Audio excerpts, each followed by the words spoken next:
एक प्रयाग है जो स्थिर है और एक प्रयाग है जो चलता फिरता है। स्थिर प्रयाग बोले आप उत्तर प्रदेश में जो प्रयागराज है, गंगा जमुना सरस्वती के संगम तट पर जो विराजमान है। लेकिन एक प्रयाग है जो चलती फिरती प्रयाग है। कौन? बोले संतों की, संत समाज प्रयाग जो सुलभ है। वहाँ भी ज्ञान कर्मकांड भक्ति की धारा है और यहाँ भी ज्ञान कर्मकांड भक्ति, जहाँ ज्ञान कर्मकांड भक्ति का निरूपण है वो प्रयाग।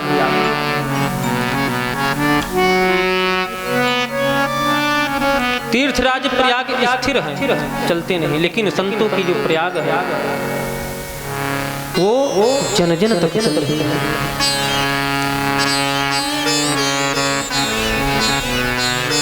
गंगा जिसके हम गोद में विराजमान हैं, यहाँ से कुछ ही दूर पर गंगा जी है। गंगा में हम स्नान करें तो इसमें तनिक भी संदेह नहीं है कि हमारा पाप नष्ट नहीं हुआ, पाप नष्ट हो जाता है। यहाँ तक गंगा का दर्शन कर ले। गंगे तव दर्शनात् मुक्ति, गंगे शास्त्र कहता है गंगा का दर्शन कर लो तो मुक्त हो जाओ। गंगा में डुबकी लगा ले तो बोले पाप नष्ट हो गया।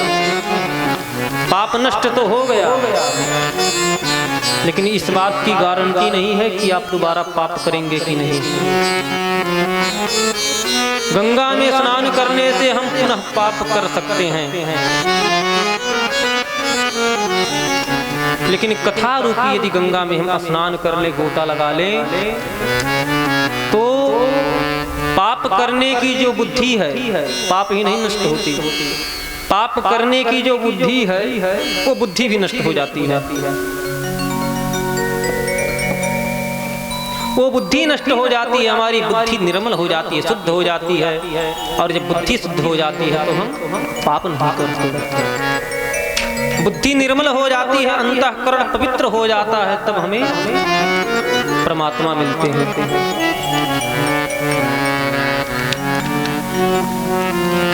भगवान ने कहा कि निर्मल मन जन सो मोहि पावा, मोहि कपट छल छेद न भावा। कपट छल एक प्रपंच, छिद्र मात्र तनिक भी नहीं, छिद्र तनिक भी नहीं हमें अच्छा लगता। हमें तो एकदम शुद्ध निर्मल धवल दाग रहित मन चाहिए। भाई साधारण में अगर देखा जाए तो हम दाग लगे कपड़े प्रयोग नहीं करते, बोले पहनने लायक नहीं है। उन वस्त्र में, दाग लगे वस्त्र में, गंदे वस्त्र में हम रहना पसंद नहीं करते। हमारा शरीर, हमारा स्वभाव जो है स्वच्छ वस्त्र ढूंढता है। परमात्मा भला गंदे मैले मन में कैसे रहेगा? परमात्मा भी नहीं रहेगा। तो वस्त्र को धुलने के लिए महंगे से महंगे पाउडर का प्रयोग लोग करते हैं। उसी प्रकार मन को भी धुलने का तत्व है। पाउडर है, क्या है? बोले राम नाम, भगवान का नाम, भगवान की कथा ही वो पाउडर है जिससे मन को धुला जाता है। कहाँ धुला जाएगा? बोले सत्संग में। सत्संग में, कथा में हम कथा को श्रवण करें, ऐसे श्रवण करें, इस प्रकार श्रवण करें कि हमारा अंतःकरण जो है, हृदय जो है निर्मल हो जाए। मन लगाकर श्रवण करें, और मन लगाकर श्रवण करेंगे तो महाराज क्या होगा? बोले मोक्ष, मोक्ष प्राप्ति हो जाएगी।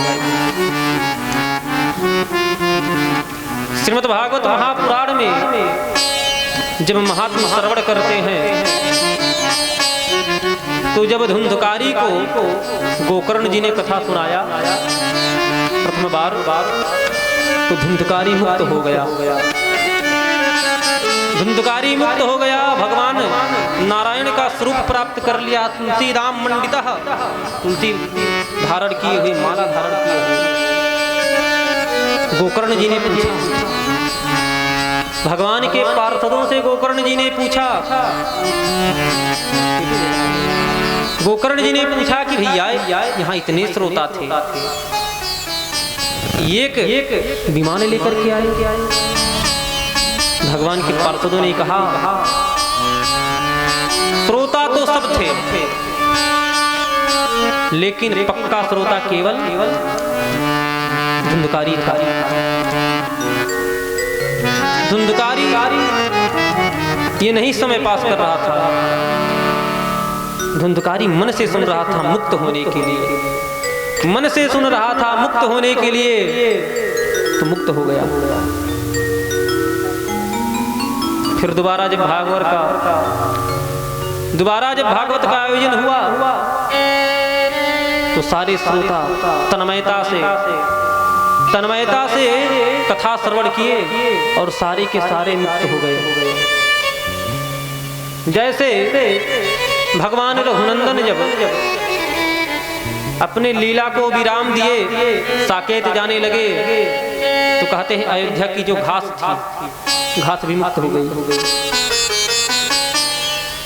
तो कथा में आवे तो तन्मयता से एकाग्रचित होकर के कथा श्रवण करो। हम लोग विगत 6 दिवसों से कथा सुन रहे हैं।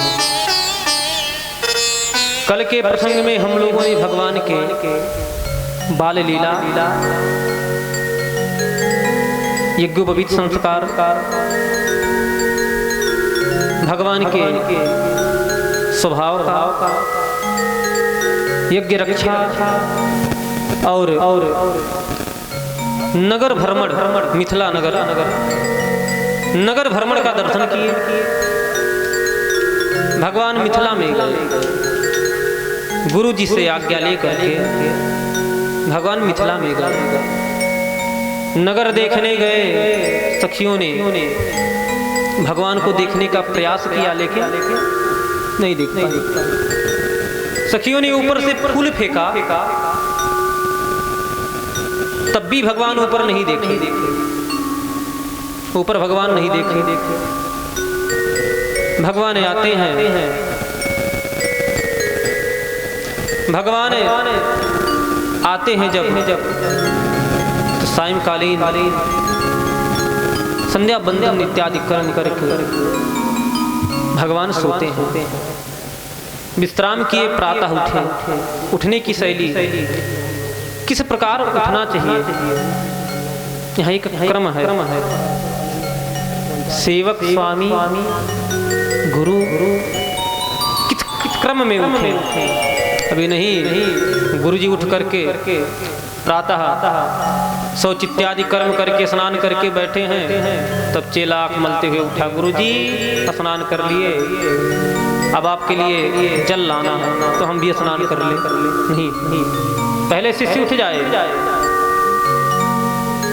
गोस्वामी जी ने कहा, उठे लखन निस विगत सुन अरुण शिखा धुनिका, गुरुते पहले जगतपति जागे राम सुजान।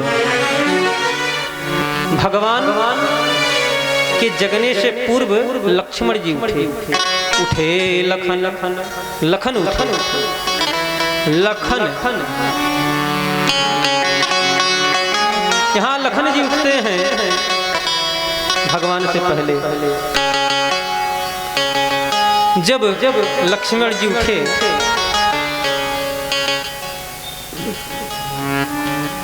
क्या सुन करके उठे? बोले अलार्म। अलार्म तब भी था। महाराज बोलेंगे महाराज जी अलार्म घड़ी नहीं था तो अलार्म कहाँ से था? अलार्म आज जैसे हम लोग मोबाइल में घड़ी में अलार्म लगाते हैं तब भी अलार्म था। कौन? अरुण सिखा धुनी का, जिनका सिखा अरुण के तरह है। उनका है बोले मुर्गा। पहले था जिस समय घड़ी नहीं था तो ब्रह्म मुहूर्त में मुर्गे बोलते थे। मुर्गे बोलते थे, लोग उठ जाते थे। धीरे धीरे लोग बुद्धिमान होते गए। 7 बजे 8 बजे तक सोते गए तो जो मुर्गे थे मुर्गों ने बंद कर दिया बोलना। क्या बोले? हमरे बोलने से क्या फायदा? अरे हम 4 बजे से बोले चाहे 5 बजे से, ये तो उठेगा 8 बजे ही ना। ये तो उठेगा सोकर 8 बजे। हमरे बोलने से क्या फायदा? मुर्गों ने बोलना बंद कर दिया। कुछ लोग होते हैं महाराज कहीं जाना होगा तो अलार्म लगा देंगे 4 बजे आज जगना है। अब वो अलार्म 4 बजे से बजेगा वो उधर बज रहा है और नाक अलग बज रहा है, कोई मतलब नहीं। उठे कब? उठे लखन निस विगत सुन, रात्रि का 3 पहर बीत गया, चौथा पहर। कब उठे? देखिए हमारे यहाँ सोने का जगने का बड़ा ही महत्व है। कुछ काम ऐसे हैं शास्त्र कहता है कि अगर भगवान विष्णु श्रीपति नारायण यदि वो कार्य करें तो लक्ष्मी उन्हें भी छोड़ देंगी। लक्ष्मी जो उनकी प्रिया हैं उनके चरण को छोड़ करके कहीं नहीं जाती। वो लक्ष्मी जी भी नारायण को छोड़ देंगे। क्या क्या? बोले कुचैलिनम दंतमलोपधारिणम वह वासिणम निष्ठुरवासिणम।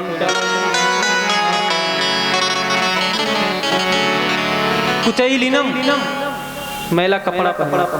अब कुचैलिनम का अर्थ हम मैला नहीं है। बोले जो कपड़ा पहनने योग्य ना हो, जो कपड़ा पहनने योग्य ना हो। आजकल के फैशन में महाराज उससे बढ़िया अब क्या कहा जाए, ऐसा कपड़ा ऊपर से लेकर के नीचे तक सब फटे रहता है।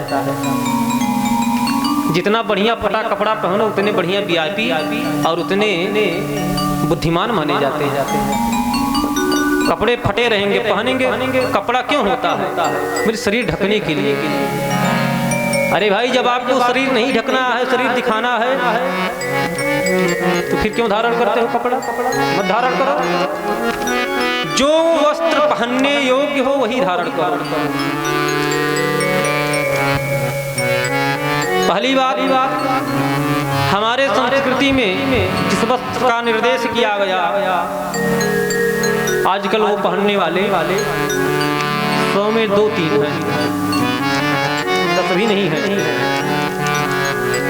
मैं किसी वस्त्र की निंदा नहीं करता हूँ, लेकिन शास्त्रवत जो है हमारे यहाँ धोती पहनने का विधान है।